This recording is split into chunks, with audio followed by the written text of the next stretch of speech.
Palestra Três Proposições, Neville Goddard, em 1954. Bem, a minha primeira proposta é esta.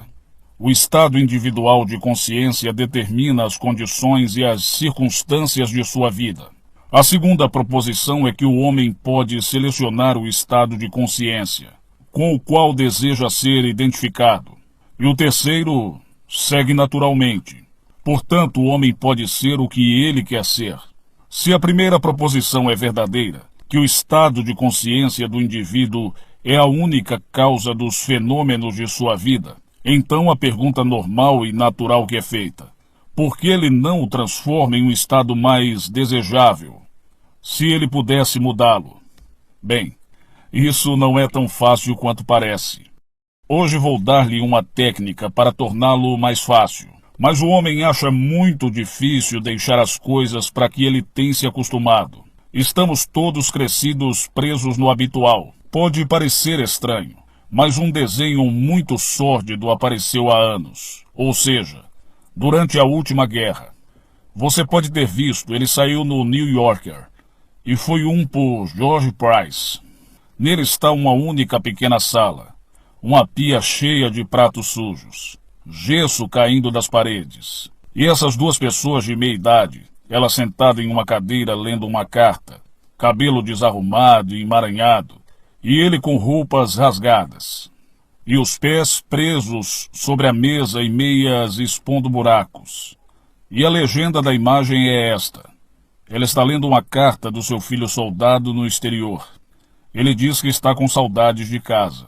Agora você deve ver o interior dessa casa. Um quarto, completamente desgrenhado. Mas o rapaz estava com saudade de casa. Ora, o homem tem dificuldade em se separar do habitual. Então, essa manhã, nós trouxemos essas três proposições. E espero que eu possa deixar claro que você pode, com esse conhecimento, aplicá-lo para que você possa realizar todos os seus objetivos. É o auge da loucura esperar que as mudanças aconteçam, com a mera passagem do tempo, pois o que requer um estado de consciência para produzir seu efeito não poderia ser eficaz sem tal estado de consciência. Então, se eu devo estar na consciência da coisa que eu estou procurando, antes de encontrá-la, então a única coisa a fazer é adquirir esse estado de consciência. A maioria de nós nem sequer sabe o que entendemos por estado de consciência.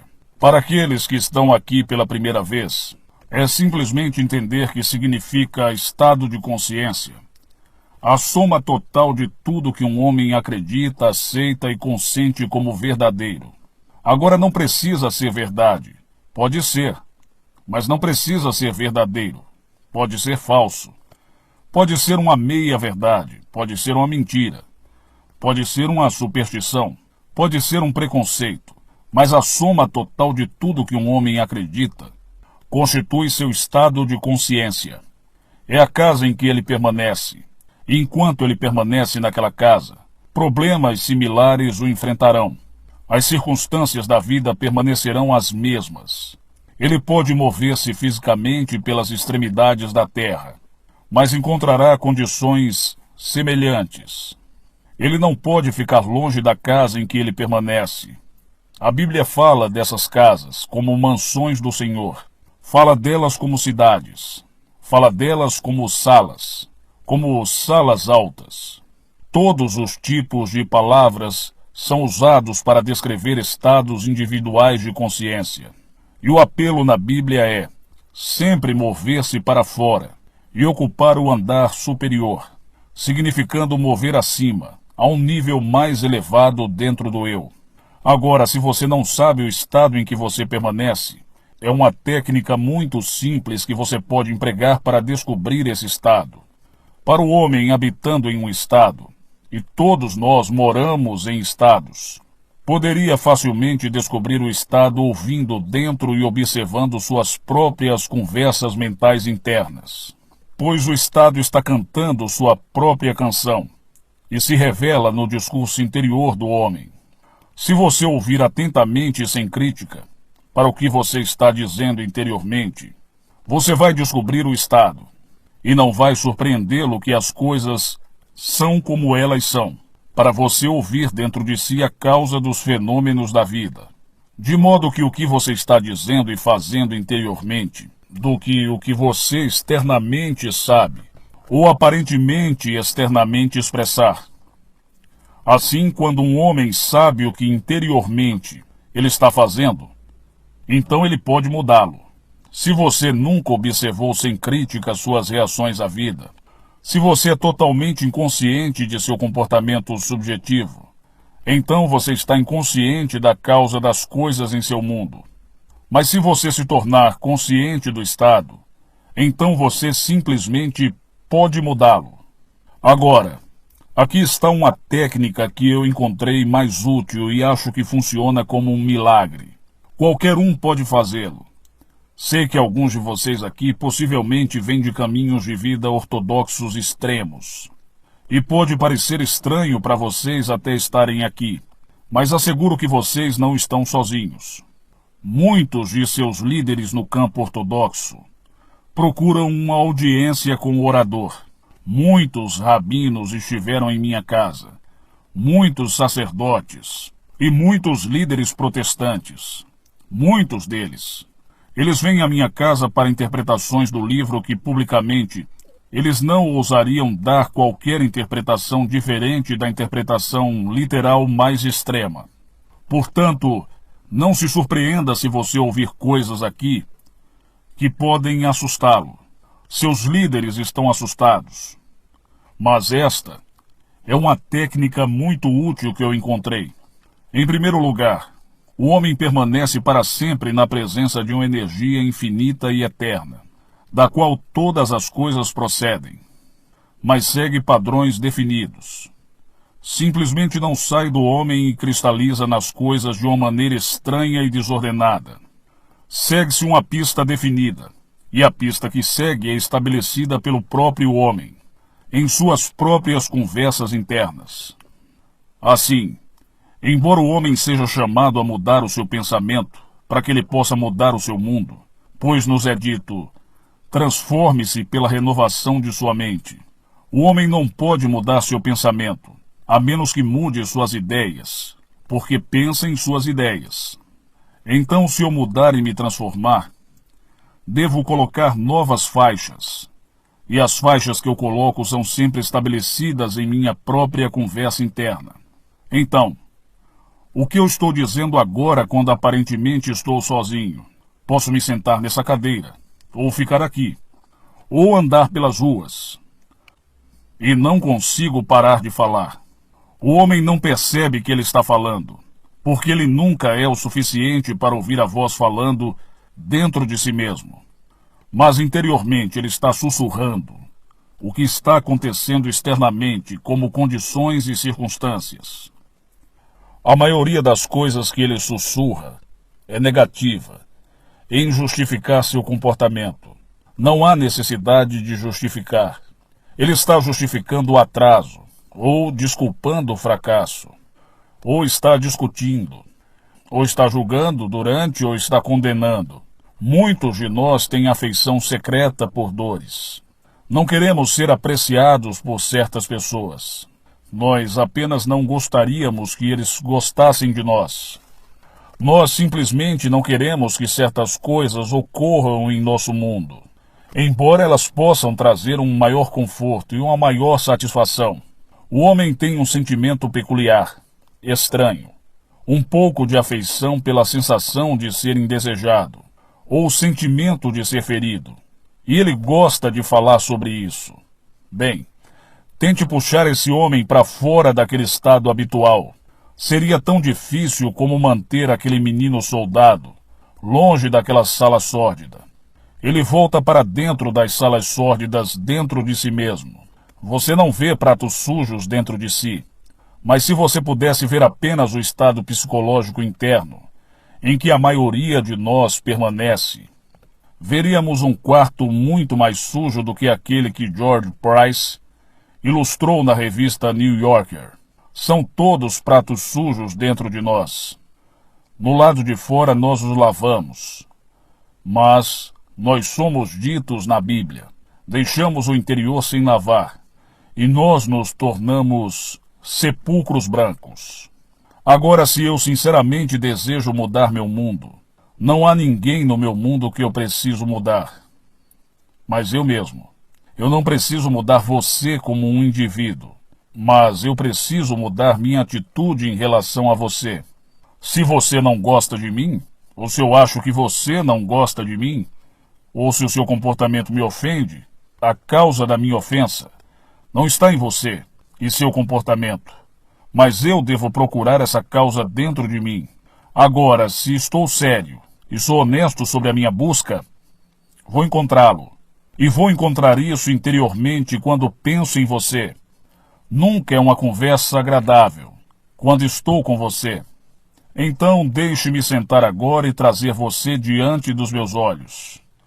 Enquanto eu o trouxer diante dos olhos da mente, deixe-me imaginar uma conversa que implicaria uma mudança radical em meu mundo. Deixe-me levá-lo para cima e mudar minha atitude em relação a você, colocando novas faixas relativas a você. Essas trilhas tornar-se-ão, então, as trilhas através das quais essa energia eterna derramará.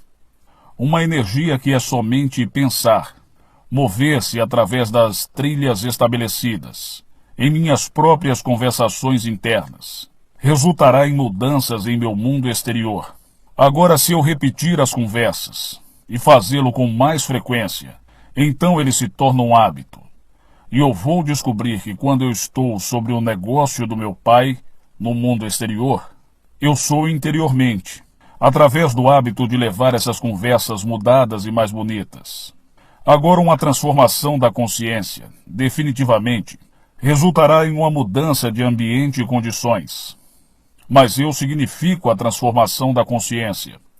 Eu não significo uma alteração ligeira da consciência, como uma mudança do modo.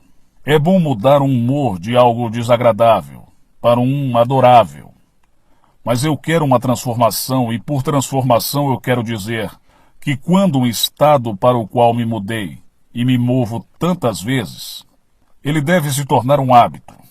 E esse estado cresce estável, de modo que expulsa da minha consciência todos os seus rivais. Então esse estado central habitual define meu caráter e realmente constitui meu novo mundo. Ela explica uma transformação. Mas se eu só fizer isso um pouco e retornar ao meu estado anterior, então eu poderia ter tido um elevador temporário. Mas eu não notarei mudanças radicais em meu mundo exterior. Eu notarei as mudanças em meu mundo exterior se interiormente eu mudar verdadeiramente. Então, sem esforço de minha parte, vou encontrar o mundo exterior, mudando para corresponder às mudanças que ocorrerão dentro de mim. Então você tem isso em mente. Eu não posso enfatizá-lo muitas vezes. Eu não posso dar-lhe demasiada importância.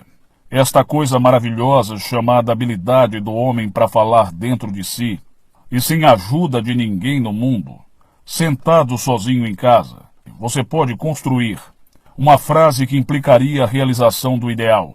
Você pode construir uma frase que implicaria que um amigo que eu abençoei, que ela percebeu o seu objetivo, que a coisa que você sabe que ela quer, que ela tenha.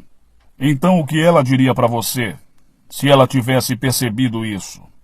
Bem, você escuta atentamente como se você ouviu, e você vai realmente ouvir se você ainda é suficiente. Você vai ouvir, como vindo sem o que realmente você está sussurrando de dentro de si. O homem é este maravilhoso templo no qual todo o trabalho se realiza. E o mundo exterior é apenas uma projeção do trabalho feito dentro de si mesmo. Este chamado presente do homem, infelizmente, está adormecido. Diz-nos tão lindamente na Bíblia que Adão dormiu. No 2º capítulo do Gênesis, ele foi colocado em um sono profundo, do qual ele não foi despertado. Não há nenhuma referência na Bíblia onde Adão foi despertado do seu sono. Mas há uma referência onde ele acordou, mas não como Adão. Ele despertou como um segundo homem chamado Cristo Jesus. Assim, em Cristo acordam. Em Adão todo sono, Mas um homem que é totalmente inconsciente da atividade mental que se passa dentro dele é aquele que dorme como Adão. Ele não sabe disso. Ele anda com os olhos muito abertos. Pode ser uma pessoa muito importante no mundo, pode ser rico, pode ser famoso, pode ter todas as coisas que você admira. Mas se ele é totalmente inconsciente daquela atividade mental, que é a causa dos fenômenos de sua vida, o homem está profundamente adormecido e é personificado como Adão. E ele vai ler a sua Bíblia e achar que é uma história literal. Ele vai ler onde Adão foi colocado para dormir, e que de Adão uma costela foi tomada e uma mulher foi formada chamada Eva. Mas quando um homem começa a acordar, ele percebe que esta Eva simbólica da Bíblia é sua própria emanação, agora chamada pelo nome de natureza. E a natureza é o seu escravo, e deve moldar sua vida sobre ele como ele modela dentro de si mesmo. Mas se ele está dormindo, ele a modifica em confusão. Mas ele a modifica de qualquer maneira, pois ele usa a própria técnica que seu pai usou para construir um mundo. Ele usa o discurso, ele usa a fala interior, e é assim que todo esse vasto mundo foi criado. Então ele usa a mesma técnica, tem fala e tem a mente. Mas no estado de sono ele traz condições estranhas. E ele não sabe que ele é a causa das coisas estranhas ao redor dele. Quando ele começa a acordar, então ele acorda apenas como um ser. Ele desperta como Jesus Cristo. E o ser chamado Cristo Jesus, personificado em nossos evangelhos, é a atitude e a imaginação desperta, amorosa, amor imaginativo, onde só o amor o guia, é incapaz de ouvir qualquer coisa, exceto o que é adorável. Quando este ser começa a despertar, ele não vê as coisas em pura objetividade, vê tudo subjetivamente, relacionado a si mesmo. Ele é incapaz de encontrar um estranho. Ele pode encontrar um pela primeira vez, mas ele sabe que não é realmente um estranho, que o homem não tinha poder para entrar em seu mundo, salvo ele de dentro de si mesmo, que o atraiu. Ninguém vem a mim a não ser que eu o chame. Ninguém tira a minha vida. Eu a dou. Você não me escolheu. Eu escolhi você. Embora você aparentemente venha agora para o primeiro momento em minha vida, você ainda não me escolheu. Eu escolhi você. Vejo então todo ser subjetivamente relacionado a mim mesmo. Então, nesse estado, você se torna incapaz de magoar. Você superou toda a violência que anteriormente você expressou no mundo quando estava dormindo. Não há condenação para o homem adormecido. Ele está sonhando e confuso, porque ele não sabe quem ele é. Mas ele começa a despertar por técnicas, como lhe foi dada esta manhã. Se você tomar essa técnica e experimentá-la conscientemente, porque aqui estou apelando, não para a mente passiva, que passivamente se rende às aparências. Estou apelando para o Cristo em você, que é o uso consciente e ativo da sua imaginação, encantadora. Então, quando você se senta e você predetermina o que você quer ouvir, e você ouve até ouvir, e se recusa a ouvir outra coisa senão isso, então você está usando o único poder no mundo que desperta um homem, e você está usando a sua adorável imaginação, que é Cristo em vós, a esperança e a glória.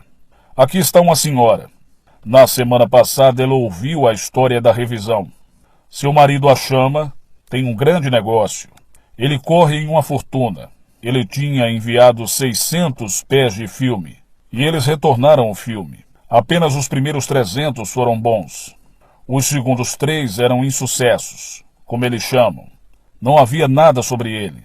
Um espaço em branco completo. No entanto, eles estavam contra o tempo. 600 pés de filmes tinham que estar em um avião para Chicago, no presente imediato. Menos de 12 horas de distância. Tinha que estar lá, que era o contrato. E 300 metros de filme tirado. Nada, nenhum som apareceu. A coisa ficou toda em branco. Ela se sentou quando seu marido a chamou. Desesperadamente a chamou. Ela se sentou na cama, exatamente onde ela tinha recebido o telefonema.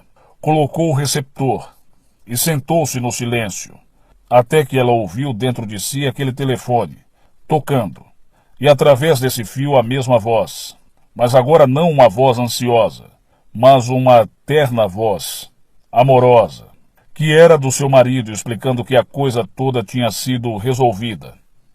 Eles tinham encontrado o que aparentemente tinham perdido para sempre. Ela ficou sentada no silêncio por 1 hora e 10 minutos.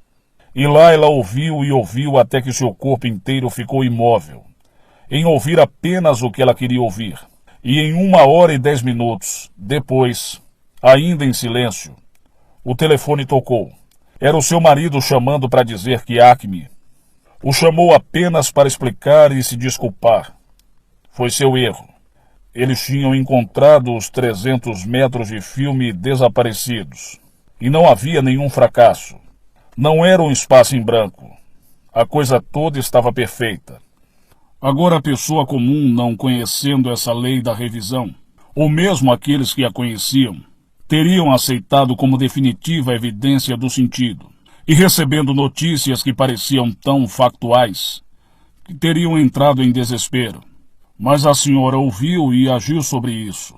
E é isso que quero dizer quando eu lhe digo que um pouco de conhecimento, se você executá-lo em ação, será muito mais rentável do que muitos conhecimentos que você negligenciar a realizar em ação. Agora, muitos de vocês estão presentes. E isso não é um julgamento. Vocês têm o mesmo conhecimento que essa senhora tem. Ela tem vindo aqui recentemente, mas ela ouviu, ela participou de todas as reuniões no Teatro Ebel, e ela está aqui. Sem dúvida, ela está aqui esta manhã. Mas pelo menos ela veio os 2 primeiros domingos. E ela não perdeu um no Ebel. E depois de ouvir a arte da revisão, ela agiu sobre ele. Outros ouviram a arte da revisão. Vocês agiram sobre ela? A noite passada permitiu que o sol descesse sobre a sua ira? Você dormiu ontem à noite com algum problema? Qualquer vexação não resolvida? Ou você ontem à noite foi realmente para a cama tendo resolvido cada vexação e problema do dia? Todos os pequenos problemas, cada um deve ser resolvido.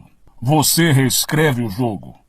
Se você não reescreveu os eventos de ontem e os fez conformar-se ao ideal que você desejou ter experimentado, então você ouviu-se. Mas você não é um praticante. E assim você é dito na Bíblia, que seriam praticantes da palavra, e não apenas ouvintes.